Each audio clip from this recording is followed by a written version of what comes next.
It's Divas That Care Radio. Stories, strategies, and ideas to inspire positive change. Welcome to Divas That Care, a network of women committed to making our world a better place for everyone.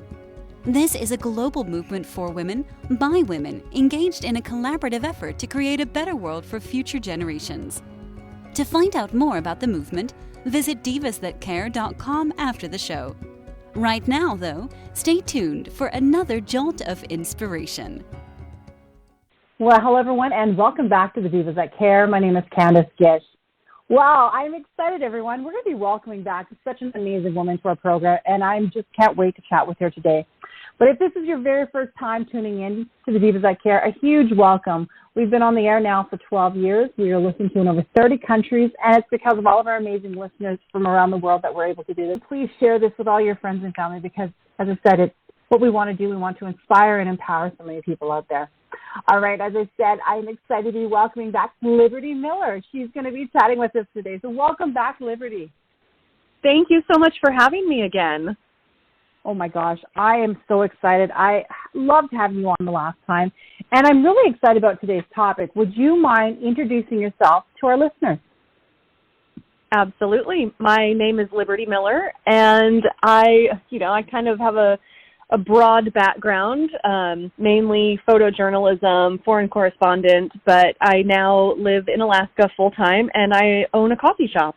And you've been really, a lot of exciting things have been happening because, you know, you had mentioned before we started that the cruise ships are starting to come in, so all these people are now able to check out your amazing bookstore and your coffee shop, and that must be really exciting.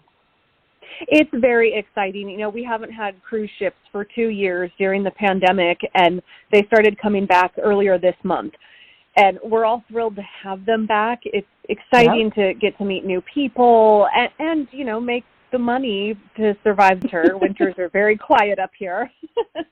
Yep. But, you know, it is exhausting, though. You know, I'm pretty tired right now, but that's okay. That's okay. Well, we really appreciate you taking the time to chat with us this evening. Of course. I'm very happy to be here. Thank you.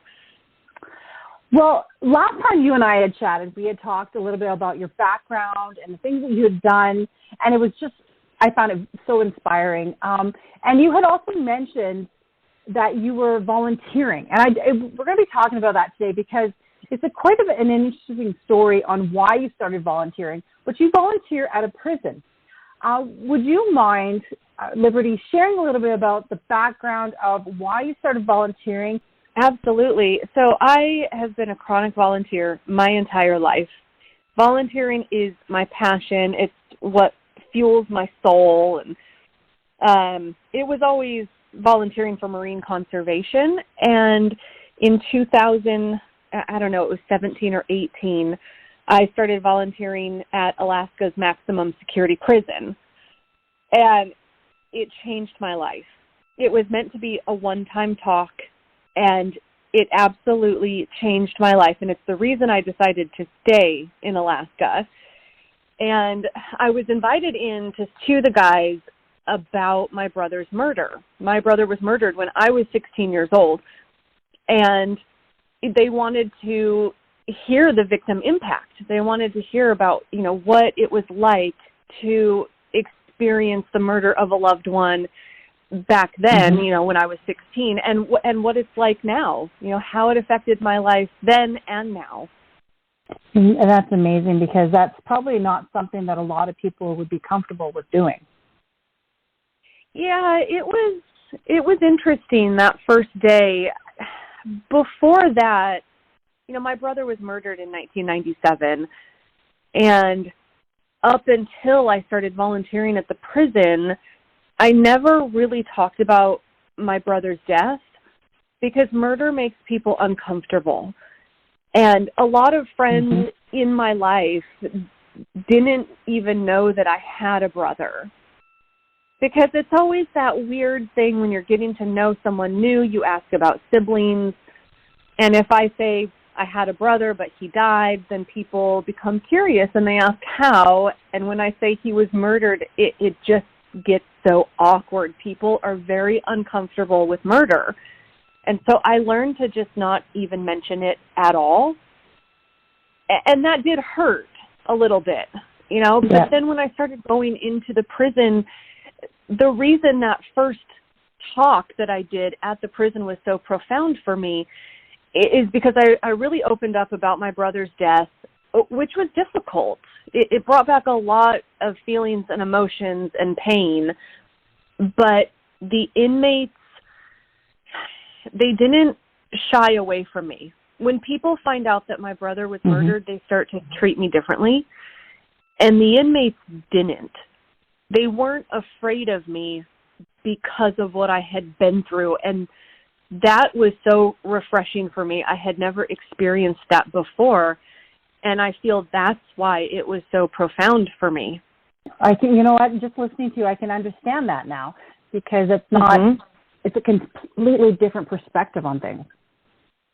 Oh, yeah. I mean, and a lot of those guys are in for murder, and I know this sounds crazy, but I feel like they're the only ones that really understand me, because it's like we're living the same story almost, but just from drastically different sides. And you've been doing that, so that was a one-time thing you thought, but it didn't end up being that way. No. It ended up being years long. I was going in, 3 to 5 times a week for several years, and I taught writing classes for a couple winters and, joined some of the different groups that were happening in the prison, and it was such a huge part of my life. And like I said, it's why I decided to stop traveling and settle down in Seward.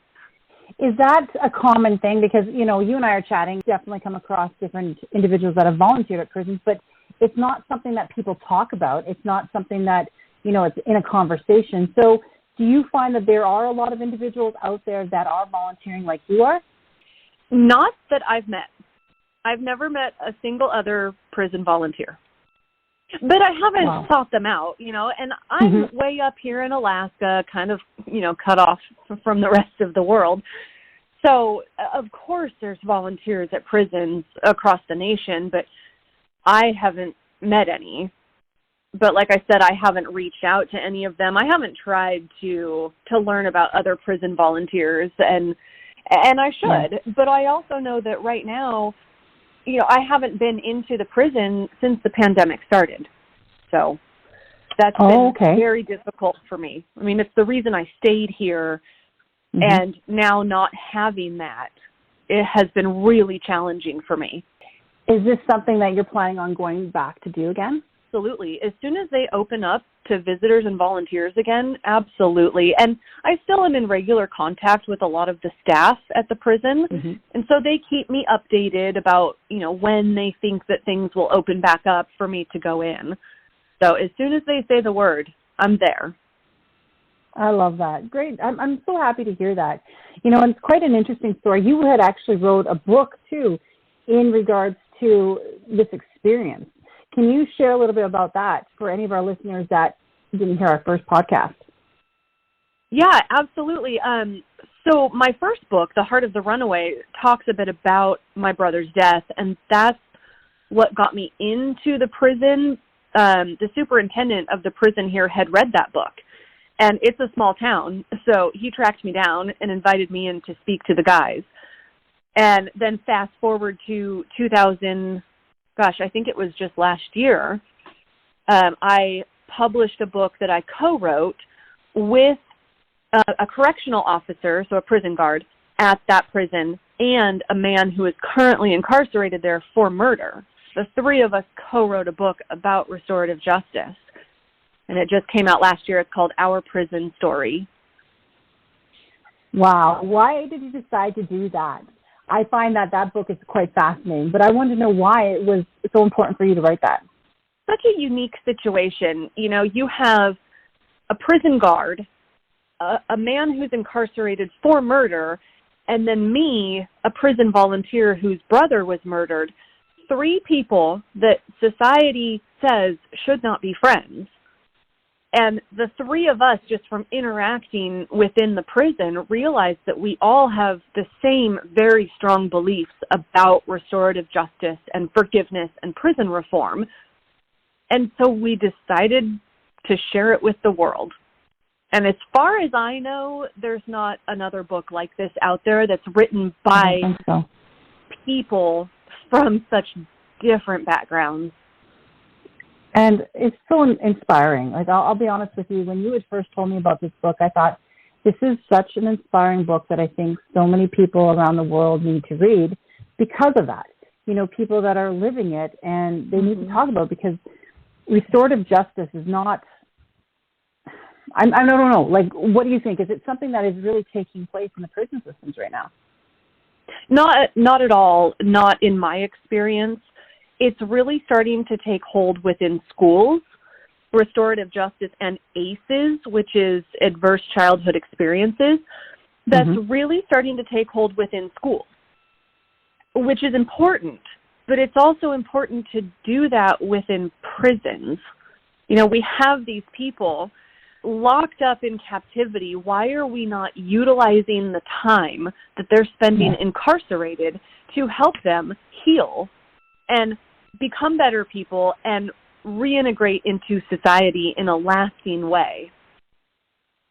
I agree. And there's so many benefits to that, you know, not just because our prisons are becoming overpopulated, but you're right, like there's nothing being done, so people are reoffending all the time because they don't know what else to do. And when a person is in prison, there is a lot of time to be able to work towards, you know, self-improvement, basically. You know, that's what you're wanting to accomplish. Absolutely. You know, and in the United States, the recidivism rate, which is the reoffending rate, is shockingly high. And it's because, you know, these people are released from prison and just thrown into the free world with no real skills. You know, some of these people have been incarcerated for decades, and then they're just tossed out into the world, and the world is changing so quickly. You know, even for those of us who have not been incarcerated, I mean, how much do we struggle to keep up with technology? I mean, I struggle with it, you know, and when you have no idea what an iPhone is, and then you're sent out into the world, like, how are you supposed to have the skills to survive? So, of course, they're going to go back to what they know, which is crime and reoffending and going back into prison where they're taken care of. Yep. And where they probably feel safe. Exactly. And they have family. You know, these people who are incarcerated together for decades, they create a bond, family. And then they're released, and they don't have those people in their lives anymore. They don't have that support system. So they're either alone on their own, or they're released back into a community to their actual family, their blood family, that a lot of times they're bad influences. Yeah. So it's like we're setting them up for failure, and we're not helping them at all, guiding them or providing them with skills. And then we wonder why they reoffend. Exactly. We wonder why, right? And that's why I really was so inspired by your book, because I thought this might be the way to get those conversations going. You know, have people read this so that they, I never thought of it like that. And maybe, you know, if all the prisons around the world did this, right? It's like, okay, let's have this conversation. This is what's happening, and this book will give them an idea. Because sometimes you don't want to. You go into a situation and you almost have blinders on. And we have to take those blinders off and see the world for what it really is. Absolutely. I agree. And, you know, before I walked into a prison for the first time, the only thing that I knew about prison was from TV and movies. And it's, in my experience, it's not like that at all. I mean, yes, people make mistakes. Yes, there are bad people. Yes, there are people that cannot be helped or fixed or whatever you want to call it, who are incarcerated because they made a terrible mistake. And I think about all the mistakes that I've made in my life. And yes, I've never murdered someone, but I've made mistakes. And to think that, you know, if someone locked me up and never gave me a second chance for the mistakes that I've made, that's tragic. And I absolutely believe that people deserve a second chance. I agree. I think that completely. You know, depending on like situations and stuff like that, you know, everybody deserves some, you know, a break. They deserve a second chance. And speaking of which, Liberty, I know that you and I had chatted before the program. You had actually gone and met the individual that had murdered your brother. And I was wondering if you wanted to chat a little bit about that today. Would love to, because it's a very powerful story for me, a very powerful part of my life. I had been volunteering at the prison here in Alaska for a couple of years and talking to them about my brother's death and sharing that experience with them. And one of them, actually the man that I co-wrote the book with, he said to me one day, "Why don't you go meet him and find out if he's as scary as you think he is?"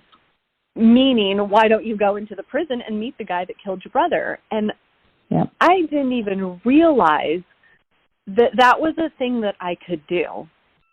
Because in the United States, the victim and the offender are legally not allowed to have any contact, even if they both want to have contact.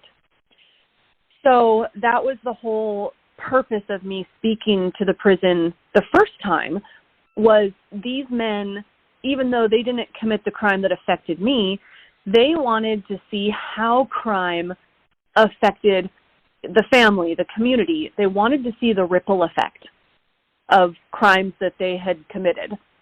Yeah. And so after this man said, "Why don't you go meet him?" I really started thinking about it and doing some research. And there is something called a victim-offender dialogue. And it's a mediated face-to-face conversation between the victim and the offender. It's exactly what it sounds like. Wow. And it took me several years to think about going and meeting this guy, because I was 16 when he killed my brother, and we had all grown up together, so I already knew him from my childhood. But obviously we had not had contact since he killed my brother almost 25 years ago. And to me, he was this big, scary monster that was kind of always with me. You know, I have really bad nightmares about him and about my brother's death, and he was just always kind of with me in the back of my mind, you know, and there was this clock ticking for when he gets out of prison in a couple of years, and it terrified me, the thought of him being released. And so it took me about 3 years to think about if I actually wanted to go see this guy. And the way life played out, I just happened to have to spend a winter in Oregon because my mom was sick. And so I was in Oregon, in my hometown, for 6 months, and I felt ready to see this guy. And I didn't know how to go about it, though, and so I just Googled the prison in Oregon and called the phone number. And they were fantastic. Oh, wow. They connected me to victim services, and there was such a long process.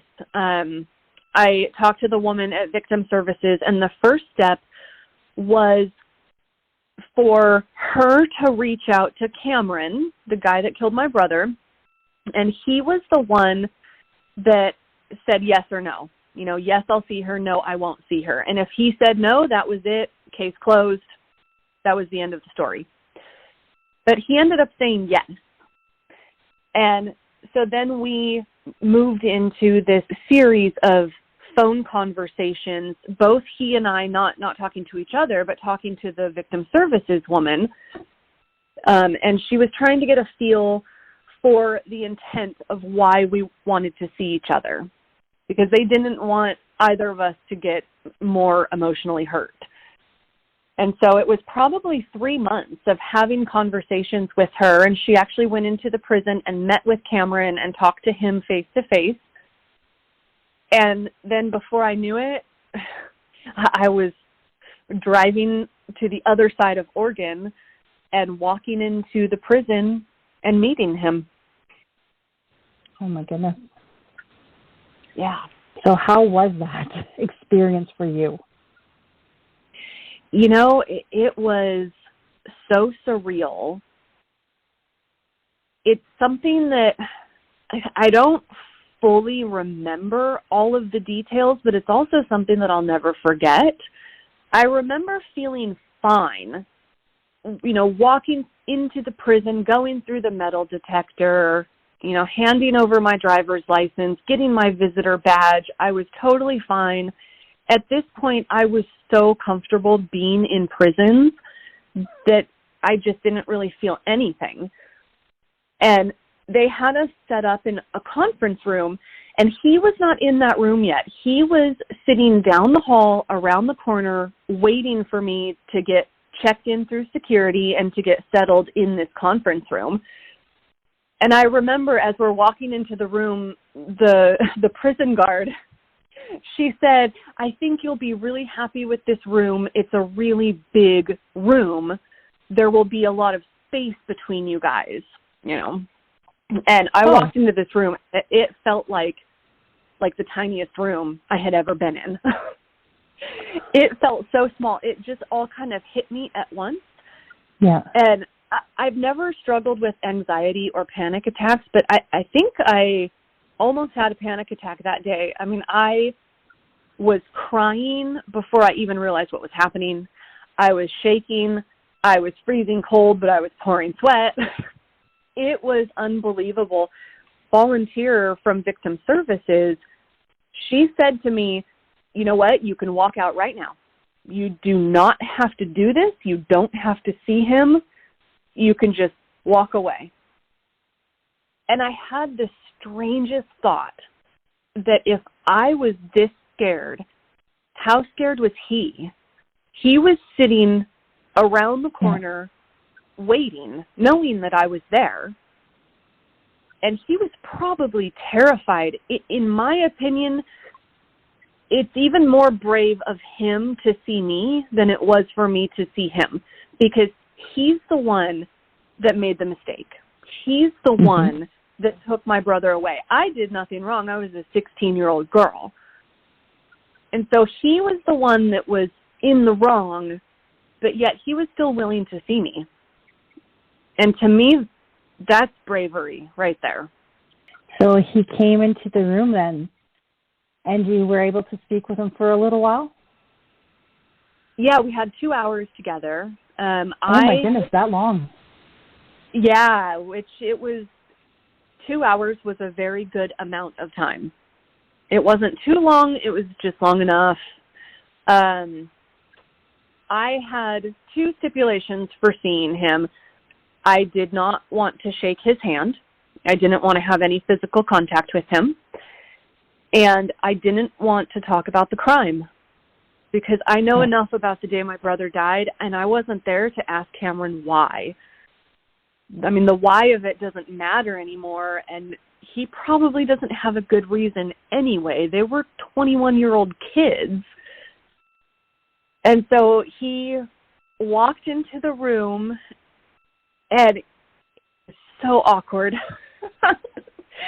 It was very awkward.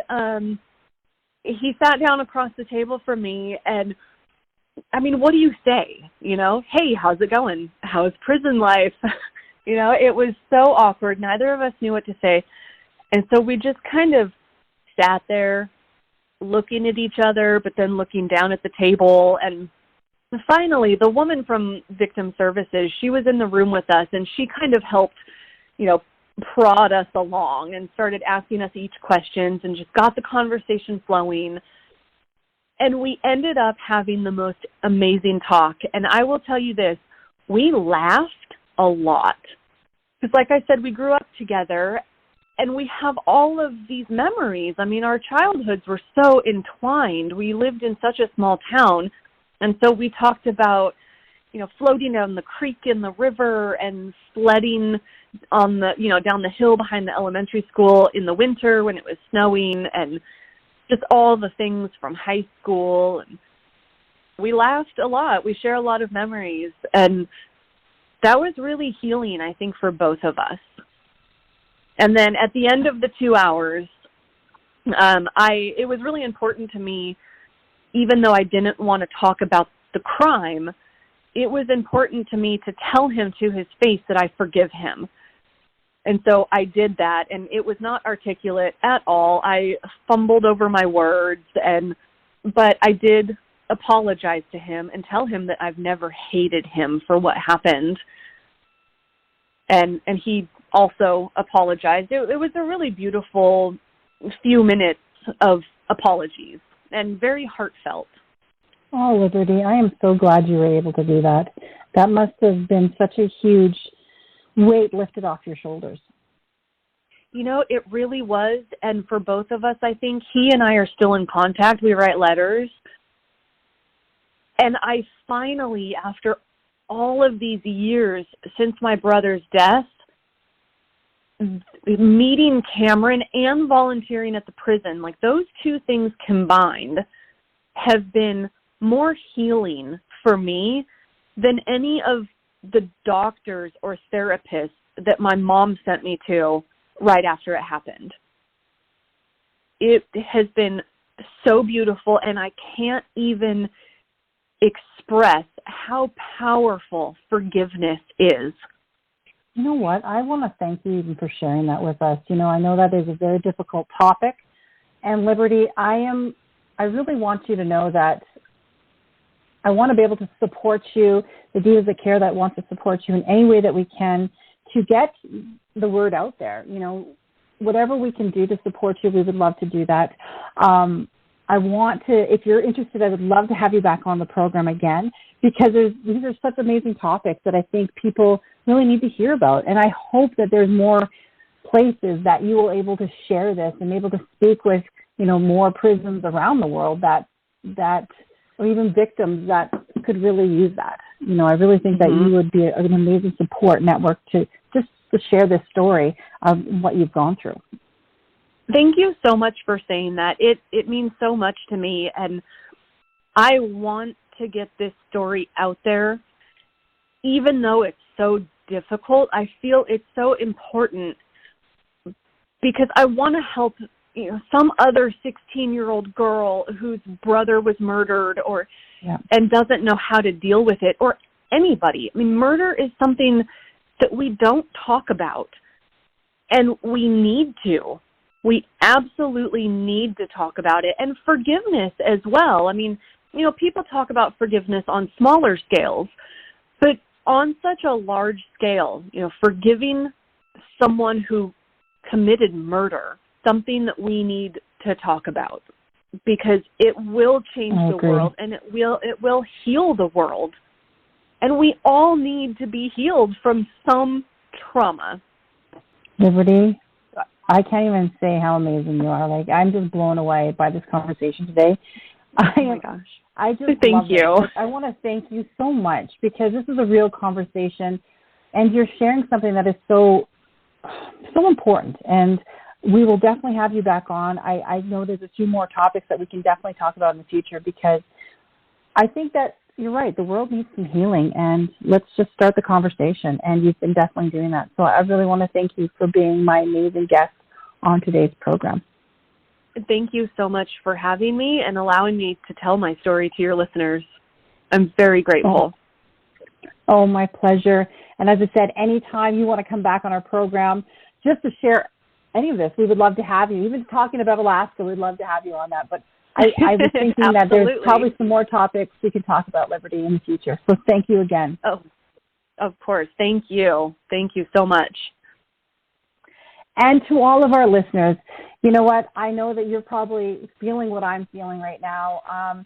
We need to definitely take this program and share with all of our friends and family. I know a lot of us have been affected by different traumas in our lives, and I think listening to Liberty today will really, you know, maybe help you through that. Also, I really want to suggest you guys go picking up her books too. I'm going to be posting the links on our social media so that you can go check it out. Liberty is absolutely amazing, guys. I just love you. And Liberty, I'll be honest with you, I just think you're the most amazing woman I have ever met. So Thank you so want to much. give a big shout out to you and everything that you're doing out there. And to all of our listeners, please go check her out. And please do something kind. You know, the world is going through a lot of trauma in the last few years, and, you know, we just need a lot more kindness out there and respect and understanding. So thank you again, Liberty. Thank you to all of our amazing listeners out there. You know, make sure you check out all the other divas and the hosts on the Divas That Care network. I hope you have a great day, and until next time, everyone. Thanks for listening. This show was brought to you by Divas That Care. Connect with us on Facebook, on Instagram, and of course on divasthatcare.com, where you can subscribe to our newsletter so you don't miss a thing.